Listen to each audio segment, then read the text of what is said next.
Welcome to the PowerSpeakingPro channel. This is where I give you tips to help you improve your speaking and communication skills. Glad to have you aboard.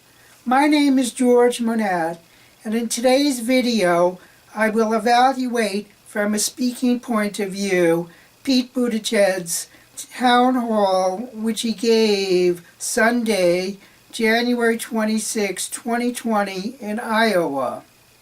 My overall impression of Mayor Pete, as he is affectionately known, is very positive from a public speaking point of view. He's confident, he has a clear voice, he uses great phrases, is very articulate. What I would make a comment for a point for improvement is that I think his lack of experience shows, because he does not go into detail about complex questions. As Mayor Pete walks onto the stage, he should recognize the audience as he walks from the back to the front by at least waving to the audience. Every good speaker, in my opinion, recognizes the audience in some manner before he begins speaking. Mayor Pete Buttigieg.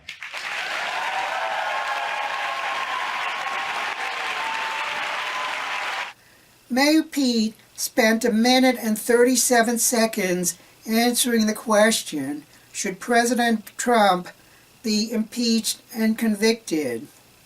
At this point, most of the voters have gotten tired of the whole impeachment process and are no longer interested. So Mayor Pete spends that much time answering a question which is not terribly important. He's got better things to talk about for his limited amount of time. And if he's not, it's going to send a message that this Senate, or at least Senate Republicans today, think that it's okay to lie, it's okay to cheat, it's okay to involve a foreign government or pressure a foreign government to get involved in American elections. As Mayor Pete is young and doesn't have the history and experience that other candidates have, he focuses on problems which will come up in the future.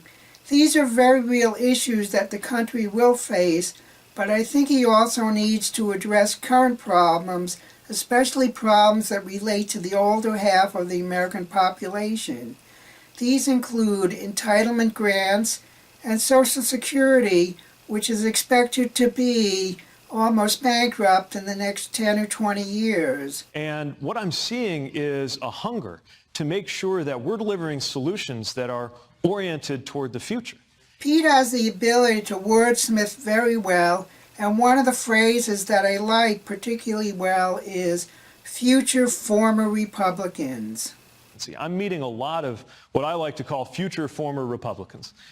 Several times during the town hall, Pete mentioned raising wages, but he doesn't explain where the money comes from to raise these wages and the economic implications of higher wages. Remember, I'm proposing things that most Americans, even in conservative states, think we ought to do. Raising wages.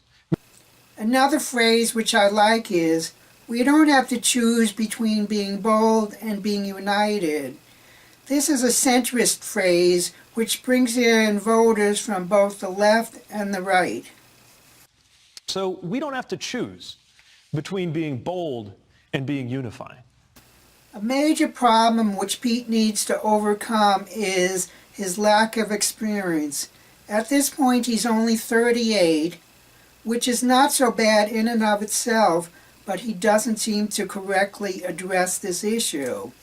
He should first reference President John F. Kennedy, who was actually 43 when he first took office, but he could at least reference Kennedy to say that a younger person was elected president and did well in that job.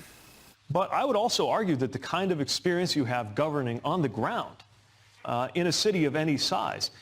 When asked about his lack of progress in terms of getting the African American vote, Pete starts to go into longer explanation about why he's not getting a larger share, over 1 or 2%.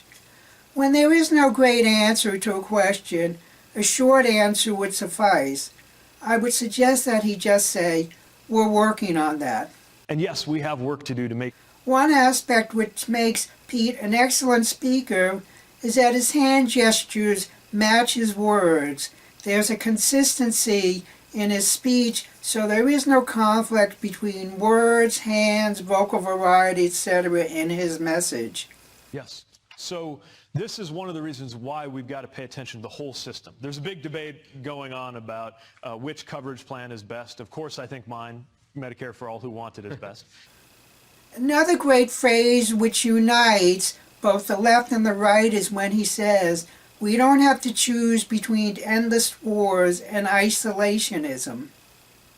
Here's what we got to do. It starts by recognizing that we don't have to choose between endless war and completely disappearing from the world state. Build up, not tear down, is another great phrase he uses when talking about our allies.